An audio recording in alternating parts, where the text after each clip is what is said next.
I'm Miranda Hayes, 22, and I should have been celebrating my college graduation. Instead, I sat frozen at an upscale restaurant as my father's words hung in the air. Sometimes we wish you were never born. My mother nodded in agreement. The waiter who'd approached with champagne awkwardly retreated. My brother Ryan looked away. My boyfriend Alex squeezed my hand under the table. In that moment, something inside me broke, and something else hardened. They had no idea what I'd discover within 48 hours, or how their perfect family facade would crumble when I finally showed them who I really was. If you're watching this and have ever felt like an outsider in your own family, I understand that pain more than you know. This story changed my entire life, and I'm sharing it in hopes it might help someone else find their truth too. Before I continue, let me know where you're watching from in the comments below. Every time I share this story, I'm amazed at how many people have experienced similar family betrayals. Hit subscribe if you want more stories about finding yourself despite toxic family dynamics. And like this video if you believe blood doesn't always define true family. Now, let me take you back to where it all began. For as long as I can remember, I worked desperately to be the perfect daughter to Catherine and Thomas Hayes. Our upper-middle-class Connecticut home looked idyllic from the outside, with its manicured lawn and tasteful decor that my mother refreshed seasonally. But inside those walls, nothing I did was ever quite good enough. "Stand up straighter, Miranda," my mother would say while adjusting my posture before church. "The Millers will be there, and you know Mr. Miller sits on the board at your father's company." That was my childhood in a nutshell. Every achievement, every behavior, every friendship was evaluated based on how it made our family look to others. I maintained a perfect GPA throughout school, joined the right extracurriculars, and dated boys from good families. When I won the state art competition in 10th grade, my parents didn't hang my painting. Instead, they proudly displayed my academic achievement certificates where visitors could see them. "Art is a lovely hobby, sweetheart," my father said, "but it won't get you anywhere in life." So, I buried my dream of art school and applied to business programs instead. When the acceptance letter from Wharton arrived, my parents finally gave me the approval I'd been seeking for 18 years. "This is what we've been working toward," my mother said, emphasizing the we as if my accomplishments belonged to them. The contrast with how they treated my brother Ryan was stark and painful. 3 years younger than me, Ryan got away with B- grades, partying, and even a minor arrest for vandalism during his sophomore year of high school. While I was grounded for missing curfew by 15 minutes, my father laughed off Ryan's misdeeds as boys being boys. "Your brother processes things differently," my mother would explain when I questioned the double standard. "We need to support his learning style." In reality, Ryan was simply their favorite, the child they actually wanted. My anxiety developed early. I'd obsessively check assignments, staying up until 3 a.m. to perfect papers that other students finished in an hour. Every test, every paper, every presentation was a chance to finally earn their love. I developed stomach ulcers by 19 and hid my therapy appointments from my parents, who believed mental health issues were signs of weakness. The morning of my graduation dawned bright and clear. I'd finished at the top of my class with a dual degree in finance and marketing. My valedictorian speech focused on finding authentic paths to success rather than following prescribed routes, a subtle rebellion that apparently wasn't subtle enough. "Bit preachy, wasn't it?" my father commented as we left the ceremony. "Sounded like you were criticizing parents who guide their children." "People noticed, Miranda," my mother added. "And that pantsuit was too bold for the occasion." Jessica Miller's daughter wore a lovely dress with her gown. I bit my tongue as we drove to Marcello's, the upscale Italian restaurant where my parents had reserved the private dining room. My boyfriend Alex rode with us, occasionally squeezing my hand reassuringly. We'd been dating for 2 years after meeting in a finance seminar. He came from a suitable family with connections to banking, so my parents approved. The restaurant conversation started with my parents dictating my next steps. Which position to accept at the prestigious consulting firm where my father had connections, which apartment buildings were acceptable, even which professional organizations I should join. When there was finally a lull, I took a deep breath and shared my actual plan. I'm thinking of taking a year before starting at Deloitte, I said carefully. Maybe do some traveling, explore other interests before committing to a career path. The silence was immediate and heavy.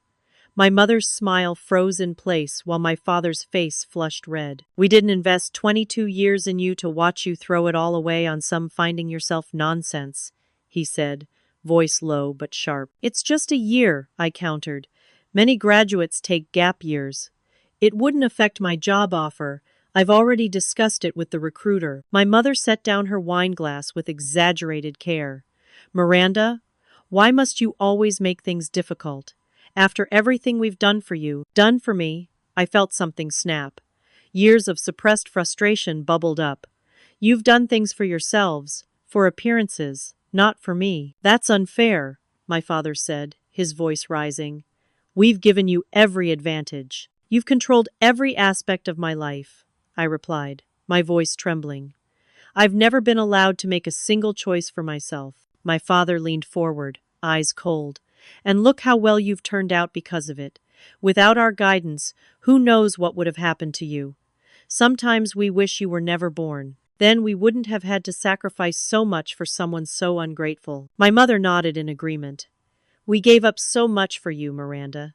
You have no idea. The waiter approached with champagne, but quickly retreated upon sensing the tension. My brother Ryan studied the tablecloth, unwilling to meet my eyes. Only Alex squeezed my hand under the table, a silent support that somehow made everything worse, because even he didn't speak up to defend me. We finished dinner in painful silence. No one congratulated me again. No graduation gifts were exchanged. We drove home with the radio playing softly to fill the deafening quiet. My parents dropped me at my apartment with barely a goodbye, taking Alex with them since he needed a ride to his place. Standing alone in my apartment that night, I realized I had spent my entire life trying to earn love that was never going to be given freely. And for the first time, I wondered why my parents seemed to resent the very existence of a daughter who had done everything they'd ever asked of her. I barely slept that night. My father's words played on repeat in my mind. Sometimes we wish you were never born. How could parents say that to their child? I cycled through shock, grief, and finally, as the sun rose, pure, clarifying anger. Alex called around 8 a.m. Hey, are you okay? Last night was intense, he said, his voice carrying the caution of someone approaching a wounded animal. No, I'm not okay. My parents basically said they regret my existence on what should have been one of the happiest days of my life. There was an uncomfortable pause. They didn't mean it literally, Miranda. Your dad was just upset about the gap year thing. You know how important family legacy is to them. I couldn't believe what I was hearing. Are you seriously defending them right now? No, of course not. But maybe give them a few days to cool down? They've done so much for you. That was the moment I realized Alex was just another extension of my parents' control. He'd never stood up for me because he fundamentally agreed with them. I have to go, I said, hanging up before he could respond. I sat on my living room floor, surrounded by graduation cards from friends and distant relatives, feeling utterly alone. Who was I beyond the perfect daughter my parents had programmed me to be? Did I even know myself at all? The question nagged at me as I mechanically made coffee and tried to plan my day. I needed my birth certificate to renew my passport for the travel I'd mentioned. It would be a small act of rebellion to continue with my plans regardless of my parents' disapproval. I dug through the storage box in my closet that contained important documents. Among the carefully organized folders, I found my birth certificate, social security card, and childhood immunization records, all meticulously kept in my mother's organizational system. As I pulled out the birth certificate, a partial document I'd never seen before slipped out from behind it. The heading read, Petition for Adoption, with my name typed in the appropriate field. The document was incomplete, showing only the first page of what appeared to be a legal filing. I stared at it, uncomprehending. Adoption? I wasn't adopted. I'd seen baby pictures. I had my mother's eyes, or so everyone said. There had to be a mistake. With shaking hands, I called the only person who might tell me the truth. My Aunt Elaine, my mother's estranged sister who had moved to Oregon years ago after a falling out with my parents. Aunt Elaine? It's Miranda. Miranda, what a lovely surprise. Congratulations on your graduation. I cut to the chase. Aunt Elaine, was I adopted? The silence on the other end of the line was answer enough. How did you find out? She finally asked, her voice heavy. I found partial adoption paperwork. Please, I need to know the truth. I heard her take a deep breath. Yes, you were adopted, but it's complicated. Your mother, Catherine, had a much younger half-sister, Elizabeth. She got pregnant at 17 and died from complications during childbirth. You were her daughter. The room seemed to spin around me. So my mother is actually my aunt? Does my father know? Yes, Thomas knows. They agreed to take you in to avoid a family scandal. Elizabeth was young, unmarried, from a religious family. Your grandparents offered financial support if Catherine and Thomas would raise you as their own and never speak of the circumstances. So they resented being stuck with me, I whispered, the cruel words from last night making sudden, terrible sense. Your mother had just been told she couldn't have children when Elizabeth got pregnant. I think she was conflicted, both grateful for a child, but resentful of the circumstances. Then Ryan came along a few years later, their biological surprise baby, and, well, you've seen the difference in how they treat you both. My entire identity crumbled around me. Not only was I adopted, but I'd been lied to by my entire family for 22 years. The perfect daughter act had been for nothing. I wasn't even their daughter. What happened to my biological father? I asked. David Anderson was his name. Elizabeth's high school boyfriend. The family sent her away when they found out she was pregnant. I don't think he ever knew about the baby, about you. I thanked Aunt Elaine, promised to call her again soon, and hung up. Then I sat in stunned silence, piecing together a new reality. The cold distance I'd always felt from my mother suddenly made sense. The impossibly high standards, the constant criticism, the favoritism toward Ryan. They hadn't been preparing their daughter for success. They'd been enduring an obligation they resented. I wasn't just Miranda Hayes, perfect daughter and valedictorian. I was Elizabeth's child.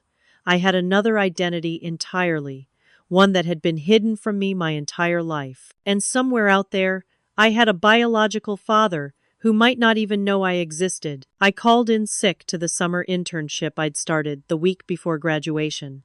I couldn't face the world yet, not when my own identity felt like a stranger's. Instead, I channeled my business school research skills into uncovering the truth about myself. First, I created a detailed timeline of my family history, noting inconsistencies I'd never questioned before. Why were there no photos of my mother pregnant with me? Why did my baby book start at 3 months, not at birth? Why had we never visited my mother's hometown? I pulled out old family albums, studying them with new eyes. In the earliest photos, my mother held me stiffly, like someone uncomfortable with infants. There were no hospital pictures, no proud new parent moments. Just a formal portrait taken when I was already several months old, my mother's smile not quite reaching her eyes. The next day, I contacted the hospital listed on my birth certificate, requesting verification of my birth records for passport purposes. After being transferred several times, a records clerk confirmed what I already suspected. There was no record of Catherine Hayes giving birth to me on my birth date. The birth certificate was a forgery. I spent the next week diving deeper. County records showed no birth registration under my name to Catherine and Thomas Hayes, but I did find a death certificate for Elizabeth Hayes, age 17, dated the day of my birth. Cause of death: postpartum hemorrhage. My real mother had died bringing me into the world, and instead of honoring her memory, my family had erased her entirely. The local newspaper archives contained Elizabeth's obituary. Elizabeth Marie Hayes, beloved daughter and sister, passed away unexpectedly. She was a talented artist and honor student at Westbrook High School. She is survived by her parents George and Helen Hayes and sisters Catherine and Elaine. Talented artist. The connection hit me like a physical blow. My childhood love of art, discouraged at every turn by my parents, had been inherited from the mother I never knew. The pieces were falling into place. Elizabeth, young and pregnant, sent away to avoid scandal. Her death during childbirth. The religious, image-conscious grandparents arranging for their older daughter to adopt the baby. The financial incentive to maintain the secret. I requested copies of my grandparents' financial records that were available through public registries. 6 months after my birth, a substantial trust fund was established by my grandparents, with my parents as trustees. The terms specified the money was for the care, education, and welfare of Miranda Hayes. The sum was significant, far more than what had been spent on my education, even at an expensive private university. Where had the rest gone? I thought of Ryan's expensive hockey equipment, the boat my father bought when I was 12, the kitchen renovation that happened right around the time I should have been applying to art schools. My phone rang, interrupting my research. It was Alex. Miranda, your parents are worried. They haven't heard from you in days. Did they ask you to check up on me? His hesitation told me everything. They're concerned, that's all. Are they concerned? Or are they worried I've discovered their secret? What are you talking about? I took a deep breath. I know I was adopted, Alex. I know everything. His shocked silence confirmed he hadn't known. Miranda, I had no idea. But does it really change anything? They're still your parents. They raised you. They lied to me my entire life. They treated me differently from Ryan because I wasn't their real child. And they've been using me to access a trust fund that was meant for my benefit. These are serious accusations. Maybe you should talk to them directly instead of whatever it is you're doing. What I'm doing is finding out who I really am for the first time in my life. Alex's voice took on the patronizing tone I suddenly realized he'd learned from my father. I think you're being dramatic. Family is complicated, but they obviously care about you. People who care about you don't say they wish you were never born. They were upset. People say things they don't mean when they're upset. I realized in that moment that Alex had never been my choice. He was exactly the kind of man my parents wanted for me. Conventional, business-minded, from the right kind of family. He would never understand why I couldn't just forgive and forget. I need to figure this out on my own, I said finally. Miranda, be reasonable. What are you going to do? Track down your biological father after all these years? What's the point? His words hit like lightning. That was exactly what I needed to do. Thank you for the idea, Alex. I have to go. I hung up and immediately opened my laptop. If David Anderson was my biological father, I needed to find him. I needed to know if there was anyone in this world who might actually be glad that I was born. I created accounts on 3 different DNA testing services, hoping for matches on my father's side. While waiting for results, I set up fake social media profiles to search for information without alerting my family. Within days, I'd found several of Elizabeth's high school classmates and reached out claiming to be doing a memorial project. Elizabeth and David were inseparable, one former friend wrote back. Everyone was shocked when she suddenly moved away and they broke up. David was devastated, another classmate shared. Her parents didn't approve of David. He wasn't from the right kind of family, if you know what I mean. When she disappeared, rumors flew that she'd been sent to a relative's house. Nobody knew she was pregnant, though. Piece by piece, I assembled the story. Elizabeth and David had been deeply in love. When she got pregnant, her strict parents sent her away in shame. David was told she'd broken up with him and wanted no contact. He never knew she was pregnant or that she had died giving birth to their child. After 2 weeks of searching, I found him. David Anderson, now a successful architect in Seattle, married with 2 children. His company website showed a kind-faced man in his early 40s with my exact eye color and smile. I stared at his photo for hours, trying to find more resemblances, wondering what to do next. What if he wanted nothing to do with me? What if he'd been happy with the story that Elizabeth had simply moved on? Finally, I crafted a careful email. Dear Mr. Anderson, you don't know me, but I have reason to believe you knew Elizabeth Hayes in 1998. I'm working on piecing together some family history and would greatly appreciate any information you might be willing to share about her. Sincerely, Miranda Hayes. His response came within hours. Miranda. I did indeed know Elizabeth Hayes. We were high school sweethearts until she suddenly moved away our senior year. May I ask how you're connected to her and what kind of information you're seeking? Elizabeth was very important to me, and even after all these years, I think of her often. David Anderson. My hands trembled as I typed my reply. David, this is difficult to explain via email, but Elizabeth Hayes was my biological mother. She died the day I was born, and I was raised by her sister Catherine and her husband. I only discovered this fact recently, and am trying to learn more about her and the circumstances of my birth. If you'd be willing to speak with me, I would be very grateful. Miranda. I expected a long wait while he processed this bombshell. Instead, my phone rang 5 minutes later. Miranda? The voice on the other end was hesitant, emotional.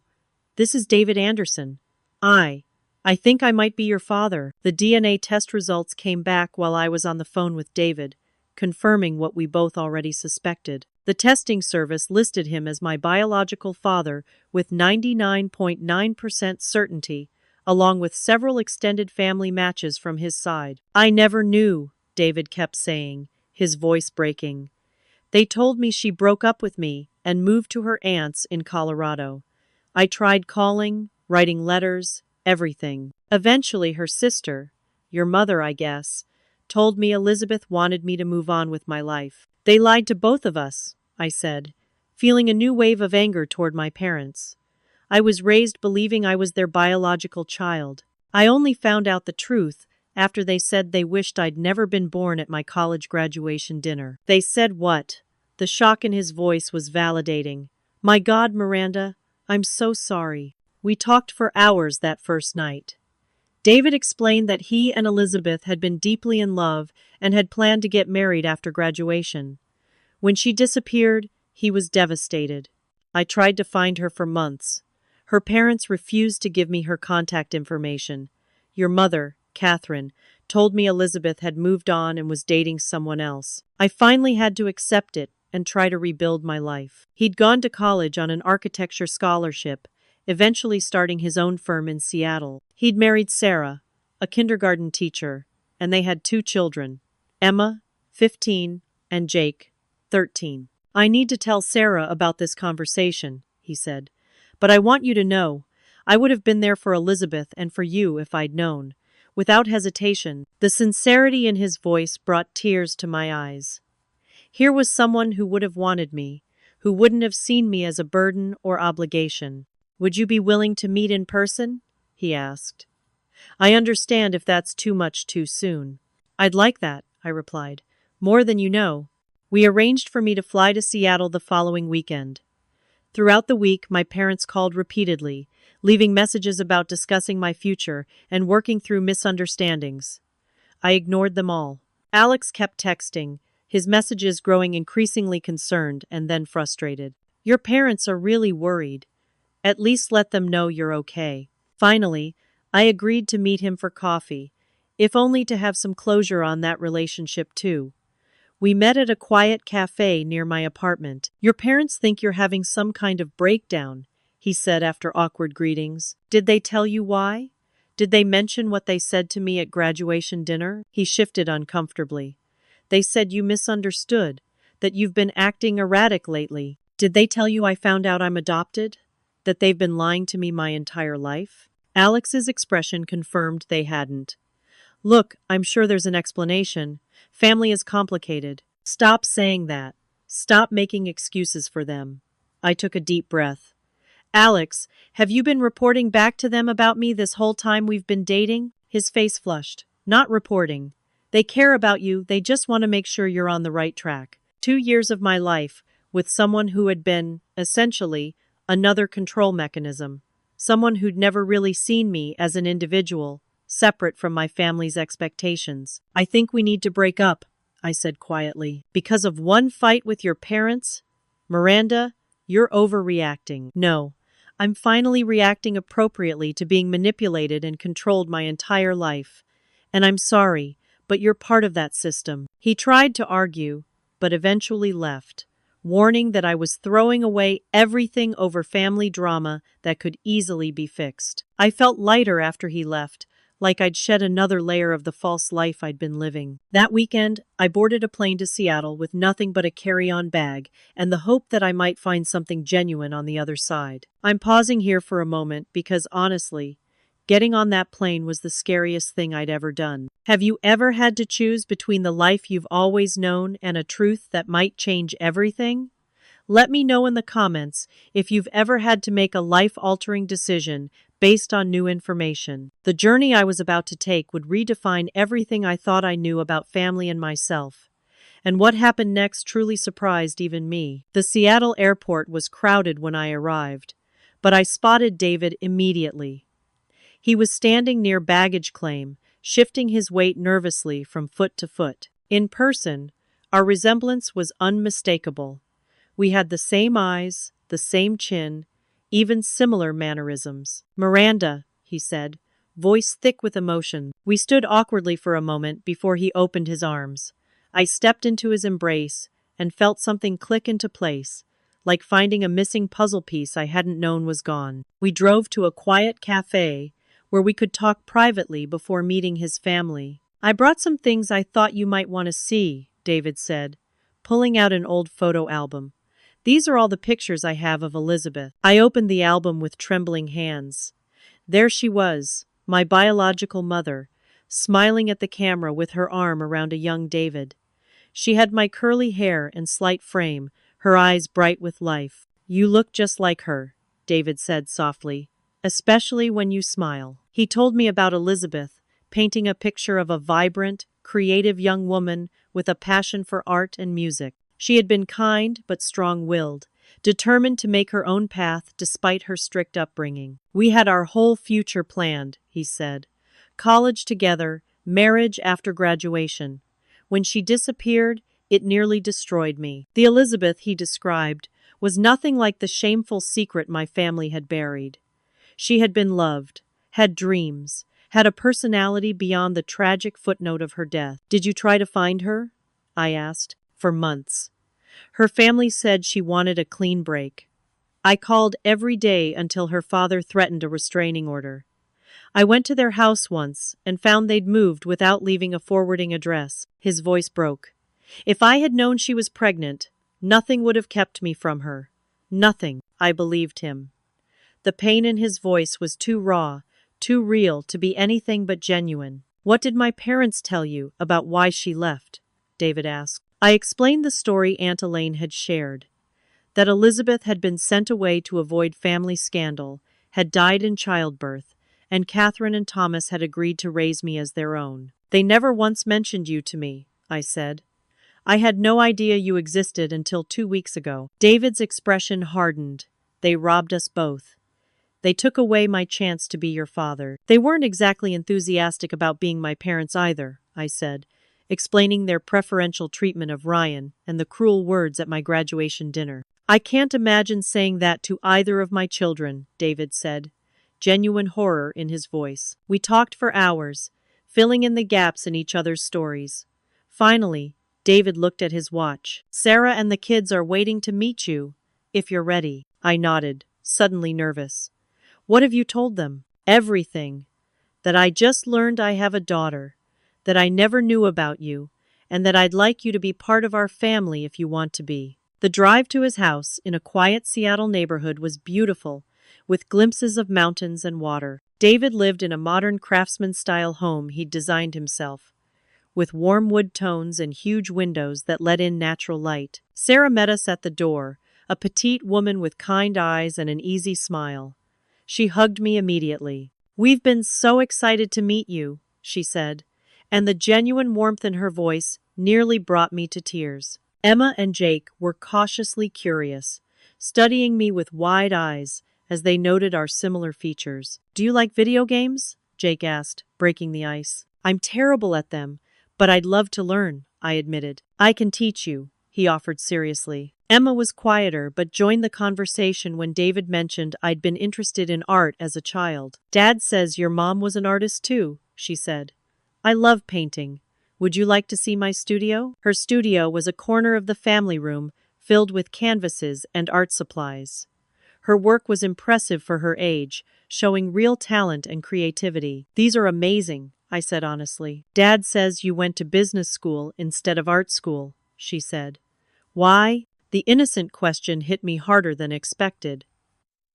"My parents didn't think art was a practical career choice." "But it's what you loved," she said with teenage certainty, as if the answer were that simple. And maybe it was. Dinner was surreal. We ate homemade lasagna around a table filled with comfortable conversation and genuine interest in each other's lives. No one critiqued anyone's posture or career choices. No one kept score of achievements or failures. They just enjoyed being together. "Where are you staying while in Seattle?" Sarah asked as we finished dessert. "I booked a hotel downtown," I replied. "We have a guest room," David offered. "If you'd be more comfortable staying here, that is." The sincerity of the invitation was overwhelming. These people had just met me, yet they were offering their home without hesitation. Later that evening, David and I sat on the back porch while Sarah helped the kids with homework. "I'd like to do a legal DNA test," David said. "Not because I doubt the results, but because I want to establish legal paternity.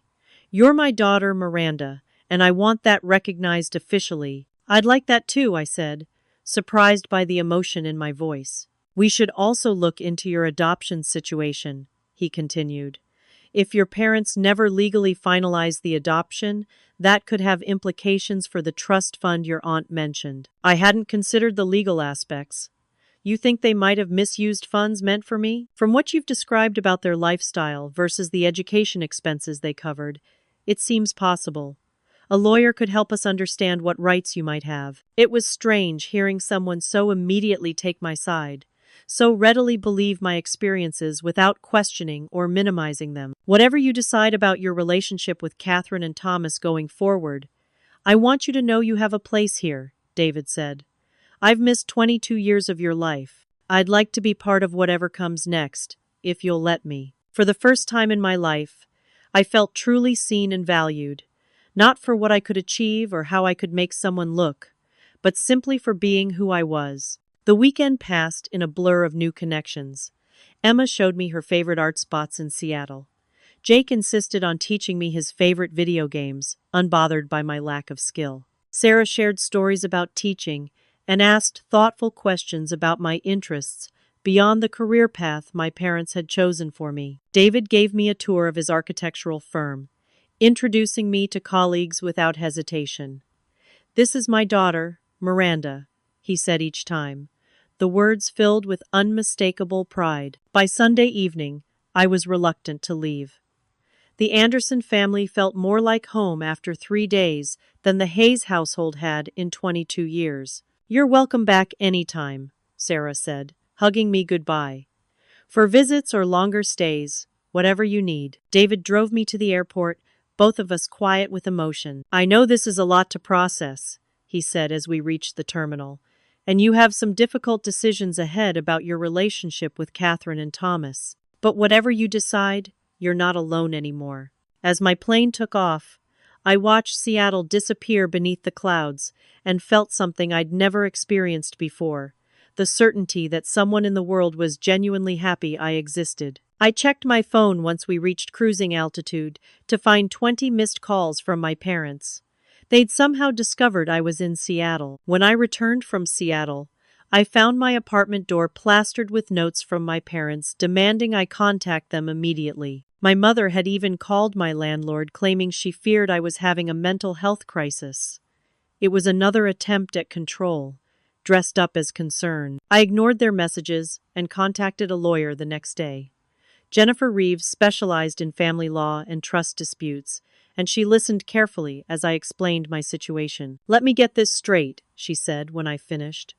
"Your maternal grandparents established a trust fund for your care and education after your biological mother died, with your adoptive parents as trustees. But you believe they may have misappropriated some of those funds for personal use and for your brother's expenses." "Yes, and I'm not even sure they legally finalized the adoption.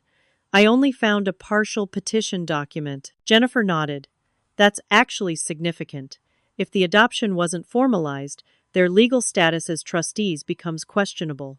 She made some notes. I'll need to see the trust documents and investigate the adoption records.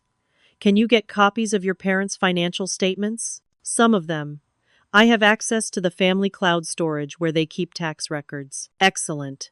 The more documentation we have, the stronger position we'll be in if we need to take legal action. Over the next 2 weeks, I gathered evidence. The family cloud account yielded tax returns showing suspiciously timed gifts from my grandparents that corresponded with major purchases. My father's boat, my mother's kitchen renovation, Ryan's hockey camp in Europe.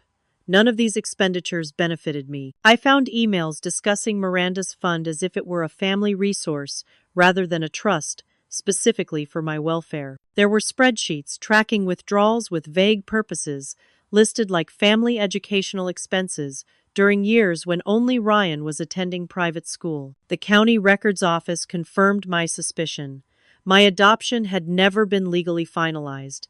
My parents had filed initial paperwork but never completed the process. Technically, I'd spent my life in a legal gray area, neither fully adopted nor acknowledged as Elizabeth's daughter. Jennifer was particularly interested in this discovery. This strengthens your case considerably. Without legal adoption, their use of the trust fund becomes even more questionable. We should meet with David and discuss our options. David flew out the following weekend, bringing copies of his official DNA test results and documentation about his relationship with Elizabeth. We spent Saturday reviewing everything with Jennifer. Based on what I'm seeing, she concluded, we have strong grounds for legal action to recover misappropriated funds. The trust was explicitly for Miranda's benefit, but substantial amounts were clearly used for family expenses and Ryan's activities. What about their claim to be my legal parents? I asked. Without a finalized adoption, they have a much weaker position. They've been acting as your guardians, but the legal status is murky at best. David nodded. What's our next step? We could file a civil suit, Jennifer explained, but these cases can drag on for years.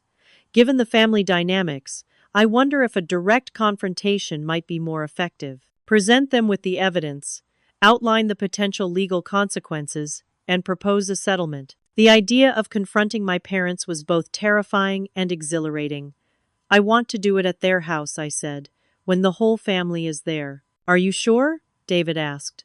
That could be emotionally challenging. I need them to face me on their turf, where they feel most secure in their control. And I want witnesses. My brother should know the truth, and so should my grandparents who funded the trust. We decided on Sunday dinner, a weekly tradition in the Hayes household that typically included extended family. David would wait nearby until I texted him to join us, giving me a chance to lay the groundwork before introducing him. Be prepared for denial, gaslighting, and emotional manipulation, Jennifer warned. Based on what you've told me about their behavior patterns, they won't readily admit wrongdoing. I spent the night rehearsing what I'd say, anticipating their defenses, planning my responses. This confrontation wasn't just about the money. It was about 22 years of lies and conditional love. Sunday morning, my phone rang. It was my mother. Miranda, this has gone on long enough, she said without preamble. Your father and I are concerned about your behavior. We'd like you to come to dinner tonight so we can discuss everything as a family. The coincidental timing was almost eerie. Who will be there? I asked, keeping my voice neutral. Just family. Your grandparents are visiting, and Ryan will be home from summer training. It's time we cleared the air. It was the perfect opportunity. Better than I could have planned. What time? 6 o'clock. And Miranda? We only want what's best for you. We always have. The familiar phrase that had preceded so many controlling decisions throughout my life. But this time, it didn't work. I'll be there at 6, I said, and hung up. I called David immediately. It's happening tonight. They invited me to family dinner. Are you ready for this? He asked. Was I ready to confront the people who had raised me under false pretenses, who had controlled every aspect of my life while resenting my very existence? Who had stolen not just my trust fund, but my true identity? Yes, I said. I'm ready to show them who I really am. That evening, I dressed carefully in a blue blouse that matched Elizabeth's eyes in the photos David had shared. Around my neck, I wore a delicate silver locket that had belonged to her, a gift from David that he'd kept all these years. As I drove to the house I'd grown up in, I felt strangely calm. For the first time in my life, I wasn't seeking their approval or validation. I was finally going to speak my truth, regardless of how they received it. David waited in a coffee shop 2 blocks away, ready to join us when I sent the signal. Jennifer had helped me prepare a folder of evidence, neatly organized and devastating in its completeness. I parked in the driveway of the colonial-style house that had never truly felt like home. Through the window, I could see my family gathered in the dining room, my mother arranging flowers as if this were just another Sunday dinner. Taking a deep breath, I walked to the door and rang the bell instead of using my key. It was time for them to face the daughter they never wanted, the woman I was finally becoming on my own terms. My mother opened the door with a practiced smile that faltered when she saw my expression. "Miranda, finally. Everyone's waiting." I stepped into the foyer, noticing how foreign the house felt now. The formal family portraits on the wall, all of us posed in coordinating outfits with fixed smiles, seemed like images of strangers. "Are you going to greet your father properly?" my mother prompted when I didn't immediately move toward the dining room. "I'll say hello to everyone at once," I replied, following her into the room where my family waited. My father stood at the head of the table, a glass of scotch already in hand. My brother Ryan sat slouched in his usual chair, looking uncomfortable. My grandparents, George and Helen, were there, as were my mother's brother, Uncle William, and his wife, Aunt Patricia. Their daughter, my cousin Jessica, completed the gathering. "Well, the prodigal daughter returns," my father said with forced joviality. "We were beginning to think you'd fallen off the face of the earth." "We've been very worried," my mother added, placing a hand on my shoulder that I subtly shifted away from. "Let's eat first," my grandfather suggested. "Family discussions are better on a full stomach." My mother had prepared an elaborate meal, clearly intended to create an atmosphere of normalcy. As we took our seats, I noticed she'd made all my childhood favorites: roast chicken, scalloped potatoes, fresh rolls, a transparent attempt at nostalgia and reconciliation without actual apology. Throughout the appetizers, conversation remained superficial. The weather, Ryan's summer hockey training, my grandparents' recent cruise. Everyone carefully avoided mentioning my absence or the graduation dinner incident. I answered direct questions with brief responses, observing my family with new clarity. My mother's nervous glances at my father whenever the conversation approached anything substantive. My father's controlling presence, the way everyone deferred to him. Ryan's evident discomfort, caught between loyalty to our parents and genuine concern for me. My grandparents studied ignorance, preferring the illusion of family harmony to acknowledging difficult truths. Midway through the main course, my father clinked his glass to make a toast. "I'd like to say a few words," he announced. "Family isn't always easy, but it's always important. We Hayes stick together through thick and thin. Whatever misunderstandings have occurred, I'm sure we can move forward with the loyalty and discretion that has always defined this family." It was the perfect opening. I set down my fork and stood. "I'd like to say something too." My mother looked alarmed. This wasn't part of the script she'd planned for the evening. "I've recently learned some things about our family that I think everyone here should know," I began. "I've discovered that I was never actually Thomas and Catherine's biological child." The silence was immediate and heavy. My grandparents exchanged alarmed glances. Ryan's mouth fell open in shock. "Miranda, this isn't the time or place," my father said sharply. "Actually, it's exactly the right time and place," I replied, my voice steady.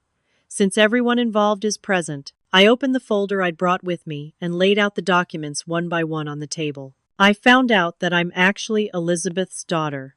Elizabeth Hayes, the younger sister you never told me existed," I said, looking directly at my mother. "She died giving birth to me, and instead of honoring her memory, you erased her completely." My mother's face had gone pale. "We were trying to protect you from a painful truth." "Were you? Or were you protecting yourselves from scandal?" I turned to my grandparents. You offered financial support if they would raise me as their own and never speak of the circumstances of my birth. A trust fund specifically for my care and education. My grandfather attempted to interject, but I continued. That trust fund paid for this house renovation, Ryan's hockey camps in Europe, the boat, the luxury cars. Meanwhile, I wasn't allowed to pursue my own interests or make any decisions about my life. I laid out the financial documents showing the misappropriation. This is fraud. The trust was explicitly for my benefit, not family vacations or Ryan's extracurricular activities. My father's face had turned an alarming shade of red. How dare you come into our home and make these accusations? After everything we've done for you? Done for me? Or to me? I countered. You controlled every aspect of my life while resenting my very existence. And let's not forget what you said at my graduation dinner. I turned to the others. They told me they wished I'd never been born. Their exact words. Shocked murmurs filled the room. Ryan looked stricken. That's taken completely out of context, my mother protested. We were upset about your gap year plans. There's no context that makes that statement acceptable from parents to their child, I replied. But now I understand why you said it. I was never your wanted child. I was an obligation, a burden you resented. My father stood, pointing at the door. That's enough. I want you out of this house, not until I've finished. I pulled out my phone and sent a quick text. There's someone else who should be part of this conversation. The doorbell rang moments later. My mother looked confused but went to answer it. When she returned, David was beside her, his expression grim but determined. Everyone, this is David Anderson, I announced. My biological father, the man who was never told I existed, who was lied to about Elizabeth's disappearance, who was denied the chance to raise his own daughter. The shock in the room was palpable. My father's face contorted with fury. This is preposterous. You have no right to bring a stranger into our family discussion. DNA tests confirm he's my father, I replied, placing the test results on the table. And since you never legally finalized my adoption, he has more legal standing as my parent than either of you. My grandfather spoke for the first time, his voice shaking. What do you want, Miranda? Justice, I answered simply. Acknowledgement of the truth, recognition of the harm done, and restitution of the funds that were meant for my benefit. David stepped forward. I've consulted with lawyers about this situation. There are grounds for serious legal action here, not just regarding the misappropriation of trust funds, but also concerning the interference with parental rights and the falsification of adoption documents. My father's bluster instantly deflated. Like most bullies, he crumbled when confronted with someone he couldn't intimidate. My grandmother reached for my hand across the table. We thought we were doing the right thing, she said quietly. After Elizabeth died, we were all in shock. Catherine had just been told she couldn't have children. It seemed like a solution to everything, except nobody asked David. Nobody honored Elizabeth's memory, and nobody treated me like a person with my own identity and rights. Ryan, who had been silent throughout, suddenly spoke. Did you know about this? He asked our parents. All of it? The trust fund? The lies about Miranda's birth? My mother couldn't meet his eyes. My father just stared at his scotch. I had no idea, Ryan continued, looking at me. I swear, Miranda, I never knew you weren't. He trailed off, unable to find the right words. Your biological sister? I supplied. I didn't know either, until I found partial adoption papers and started investigating. My grandfather cleared his throat. I believe we should discuss this matter privately, as a family. David is my family, I said firmly, and this has been private for far too long. Secrets and lies have controlled my entire life. I'm not agreeing to more closed-door discussions. My father finally found his voice again. What exactly are you threatening us with? Some kind of lawsuit? Public exposure? I'm not threatening anything, I replied. I'm giving you an opportunity to make things right without legal intervention. Acknowledge the truth, apologize for the deception, and return the remaining trust funds to my control where they legally belong. Or, we can let the courts decide, with all the public scrutiny that will entail. The family values they'd preached my entire life had always centered around appearances.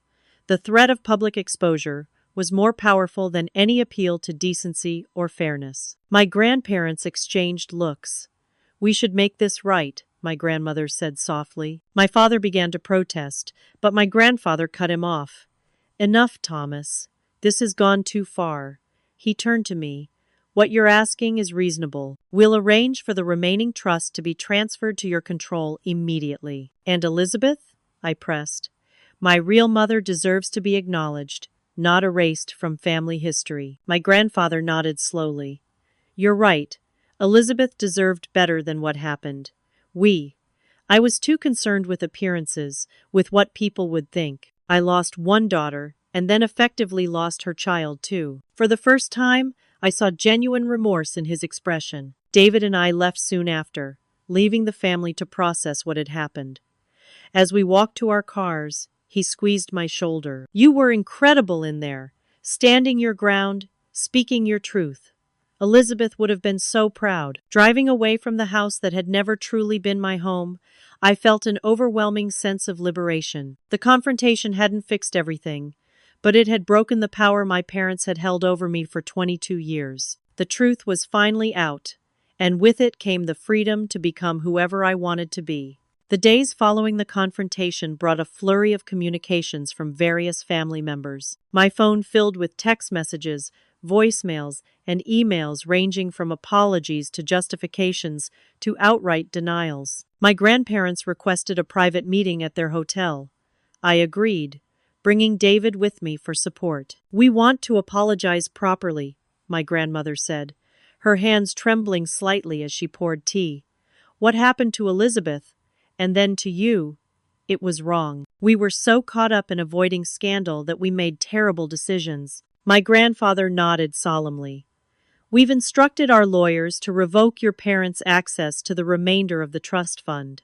It will be transferred to your direct control by the end of the week." It wasn't just about the money, but the acknowledgement meant something. "Thank you," I said. "But I also want to know about Elizabeth, my real mother. No one ever told me anything about her." My grandmother's eyes filled with tears as she reached for a bag beside her chair. "We brought these for you," she said, pulling out a photo album and a small wooden box. "Elizabeth's things. Her art, her journals. Things we should have shared with you years ago." I spent hours that night going through Elizabeth's possessions. Her sketches showed remarkable talent, confirming the artistic ability I'd inherited from her. Her journals revealed a thoughtful, passionate young woman who had been excited about her pregnancy, despite the difficult circumstances. "I don't care what they say," she'd written in her final entry. "This baby is a gift, not a punishment." David would be so happy if he knew. Someday, somehow, I'll find a way for them to meet. She had wanted me. She had loved me before she even met me. The knowledge was both healing and heartbreaking. Ryan reached out a few days later, asking to meet at a coffee shop near my apartment. He looked like he hadn't slept in days. "I had no idea," he said immediately, "about any of it. I swear, Miranda." "I believe you," I replied, and I did. Ryan had been as much a pawn in our parents' game as I had, just in a different role. "I've been thinking about our childhood," he continued. "How differently they treated us. I always thought it was because I was a boy and you were a girl, or because you were smarter than me. I never imagined that I wasn't their biological child." "Neither did I." He shook his head. "It doesn't excuse how they treated you. Nothing does. I should have stood up for you more. We were both kids, Ryan. We were given the roles they assigned us. Still, I want to do better going forward. You're my sister, no matter what biology says." It was the beginning of a new, more honest relationship between us.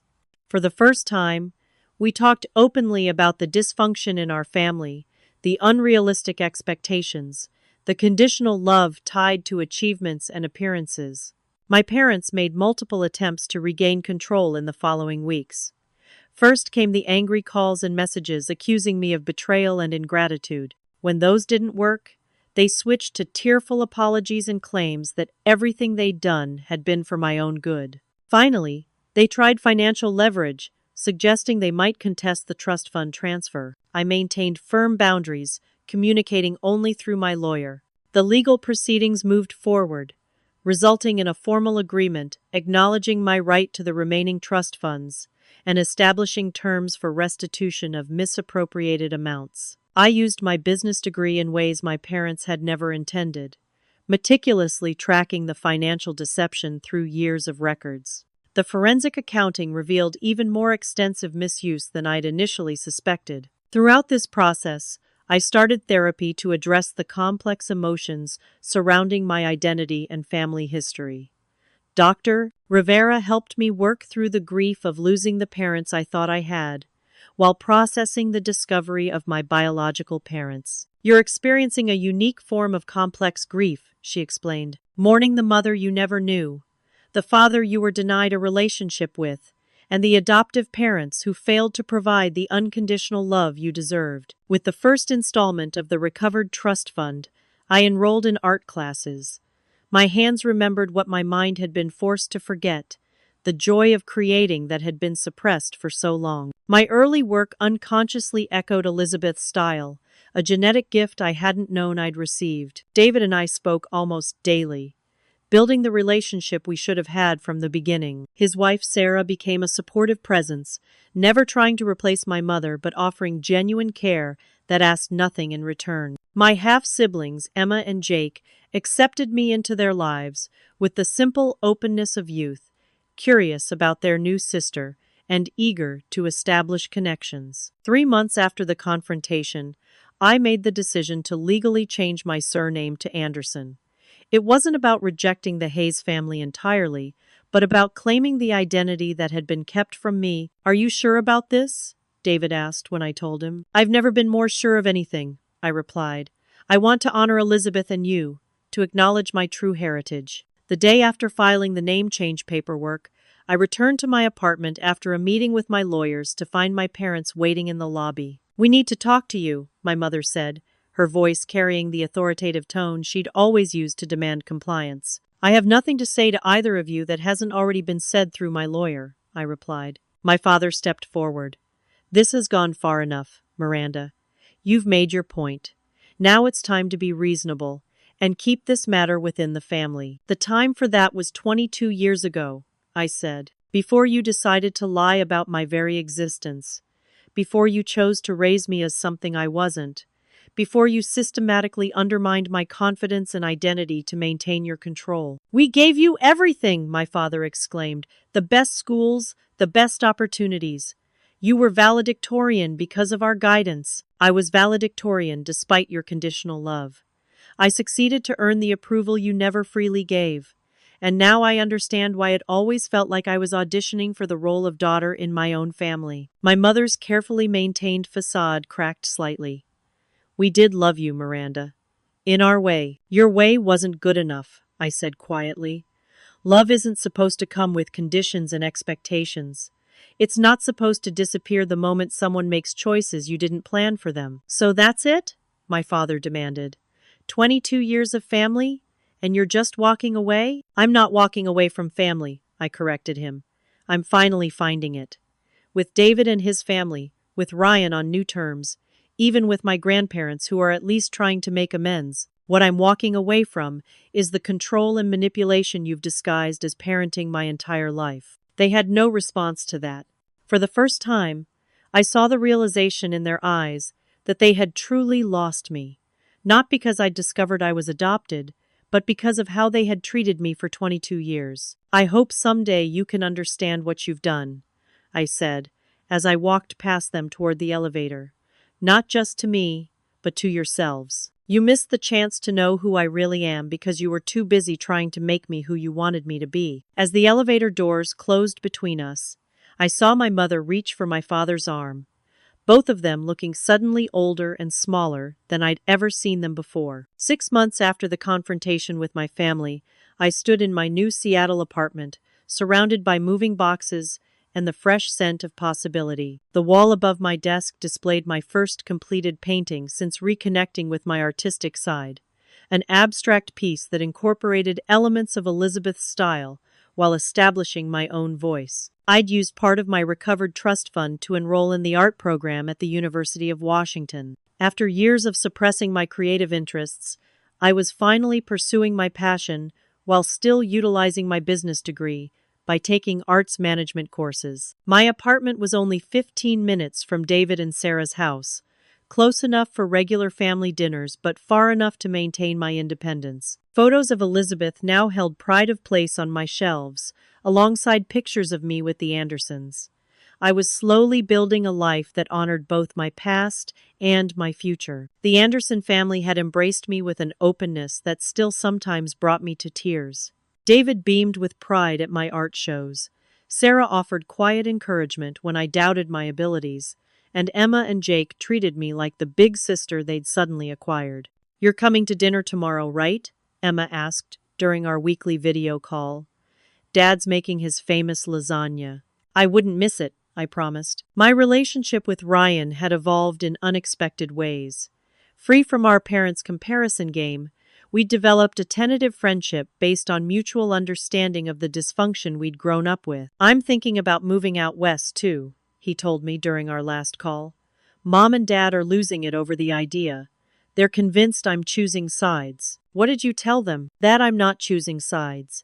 I'm choosing my own path for the first time." My grandparents had made genuine efforts to make amends. They'd created a scholarship in Elizabeth's name at her high school for young artists, ensuring her memory would be preserved. They'd also begun the painful process of reevaluating their relationship with my parents, no longer enabling their controlling behavior. The legal case had concluded with a substantial settlement and my parents' grudging acknowledgement of wrongdoing, though they maintained that their intentions had been good. I doubted they'd ever truly understand the damage their good intentions had caused. I'd begun dating Jamie, an architecture student I'd met in a mixed media art class. Unlike Alex, he knew my full story from the beginning and had no connection to my former life. His genuine interest in who I was, rather than who I should be, was refreshingly unfamiliar. "I'm looking forward to meeting your biological dad," he'd said when I invited him to Sunday dinner at the Andersons. "He's just my dad now," I'd replied, realizing the simple truth of those words. One crisp autumn afternoon, David and I visited Elizabeth's grave together. I brought a bouquet of wildflowers and one of my recent paintings, a tribute to the mother I'd never known, but whose artistic legacy lived on in me. "She would have been so proud of you," David said as we stood by the headstone, "not because of your achievements, but because of your courage in finding your own path." "Tell me more about her," I requested, as I often did during our visits. Each story helped fill in another piece of the puzzle that was my biological mother. David smiled, sharing memories of Elizabeth's determination to enter a local art competition despite her parents' disapproval, how she'd stood up to a teacher who'd bullied another student, her dream of attending art school in New York. "You have her spirit," he said.